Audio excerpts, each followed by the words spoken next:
The NTAs are voted for by the public, so the public spoke, didn't they? They didn't want Holly on the shortlist. I don't see that getting any better, so I don't predict that she'll be on the shortlist next year. So obviously you might have noticed we're still wearing the same clothes. I haven't been home yet. Thank you so much for voting. We've given up. We've admitted defeat. There was no way I was getting out of this bed once I got it. We're done. For so many years, it was the go-to show for a couple of hours of easy mid-morning viewing. Hosted by best friends Holly Willoughby and Phillip Schofield, those watching at home felt like they were part of the gang. There were lots of giggles, the odd gaffe, lots of guests who told their stories, which prompted much discussion and debate. Now though, This Morning is being talked about for all of the wrong reasons. No longer there just to present the news and the talking points of the day, it's making its own headlines, thanks to its very famous presenters. After her 8-week holiday, Holly is back, and she spent her first 2 days hosting with Alison Hammond, her new best friend. But despite ITV bosses thinking it would be a triumph, their bizarre dancing to Mamma Mia on Tuesday led to a loss of 200,000 viewers. It's left their staff working on the show in a state of shock. They truly believe they are in freefall, and Holly believes it's her job to keep the ship sailing, which is why last night, for the first time in 14 years, we saw her launch the most arduous and determined charm offensive at the National Television Awards, putting herself out there front and centre as the solo face of the show to answer questions in the hope that she and This Morning can start afresh this morning. I'm told she's shouldering the responsibility and is making it her mission to lead the programme through these very, very choppy waters. Alongside her publicist, Holly spent 15 minutes on the red carpet talking to almost every journalist who wanted to ask her questions. Do you know what? I think it's exciting to be here. I mean, every NTA's feels a little bit different. It's a special night, and everybody looks quite sparkly and dressed up. I can't breathe. My corset's so tight. But apart from that, I'm all good. To put that into context, in previous years, she and Phil would simply pose up for pictures before rushing in and pretty much ignore reporters, particularly those from newspapers, for the rest of the night. I'm told she's trying to take the rough with the smooth, and despite the criticism upsetting her, she won't give up fighting for the under fire this morning. But did she really even need to be there?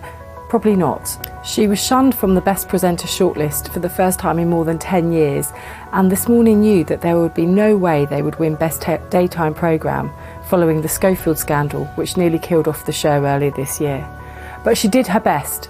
Answering questions about the claims of toxic culture on the show, well, she said she didn't recognise them. She said there had been great support from the public. But was she being honest? Maybe, but I fear she and her This Morning co-stars, including Alison, who lost out to Ant and Dec in the Best Presenter category last night, have lost the trust of their viewers. There were a few of us talking last night about how some years ago, Ant McPartlin, he crashed a car, he injured a young boy, and yet he was still standing on that stage, winning that award. For the 23rd time, he won that award. And yet his behaviour has been pretty bad. Now, Holly hasn't. Holly's behaviour, apart from Qgate, which of course was, a little under a year ago, that she did not come out of that well. But other than that, she's never behaved badly. Yet the public, I don't think the public trust what she is anymore. I think they think she's fake. And that's become a real problem for her. Ant and Dec don't have that problem. People believe them, people believe their friendship.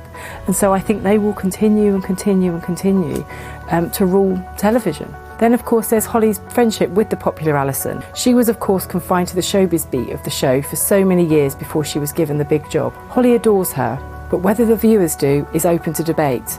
But one thing is for sure, no matter how many times Holly sashays down red carpets in beautiful dresses, with her trademark smile on her face, I'm not sure the viewers are buying it. But I'm assured she will not give up on This Morning, or indeed trying to win back the trust from those watching at home. One ITV member of staff actually said to me last night, Holly's a dead woman walking. The NTAs are voted for by the public, so the public spoke, didn't they? They didn't want Holly on the shortlist. I don't see that getting any better.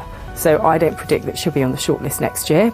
I hope Alison Hammond beats Ant and Dec. There was lots and lots of speculation that she would win last night, so I think she was probably quite disappointed about that. Holly was there to support her, Holly was there to be her friend, so Holly was really, really, really trying to get people to vote for her, but obviously not enough. And a massive thank you as well, just for voting for us and getting us through to the shortlist. Because you look at that, you've got The Chase, you've got Loose Women, you've got The Repetitor, you've got us. So just to make it there was just so wonderful. So thank you always for your love and support.